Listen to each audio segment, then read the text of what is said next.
આ લોકોનું કામ એ છે કે કોઈ પણ લગ્ન પ્રસંગમાં જવાનું અને એક માઇનરને સાથે રાખવાનું અને નજર ચૂકવીને જે પણ કન્યાદાન અને આજુબાજુના લોકો જે હોય છે ત્યાંથી આ જે પૈસા હોય એ ત્યાંથી લઈને પૈસા અથવા દાગીના એ બેગ લઈને આ લોકો ત્યાંથી નજર ચૂકવીને જતા રહે છે. તો આ જે ગેંગના મુખ્ય સૂત્રધાર છે વિકાસ શકલરામ સાંસી, એમને પકડવામાં અમરેલી જિલ્લા પોલીસને સફળતા મળી છે.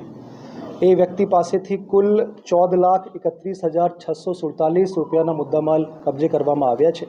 25મી તારીખે બપોરે આ લોકોએ જૂનાગઢમાં એક લગ્ન ઉત્સવમાંથી ચોરી કરી, સાંજે અહીંયા આવ્યા અમરેલીમાં, અહીંયા લગ્ન પ્રસંગમાં ચોરી કરી અને 26મી તારીખે આણંદમાં જઈને ત્યાં રાત્રિમાં ચોરી કરી છે. તો 3 ચોરીઓ જે ગેંગ છે અહીંયા આવીને આ લોકોએ કરી છે અને ટોટલ મુદ્દામાલ 14 લાખ જેટલું અમરેલી જિલ્લા પોલીસને રિકવર કરવામાં સફળતા મળી છે.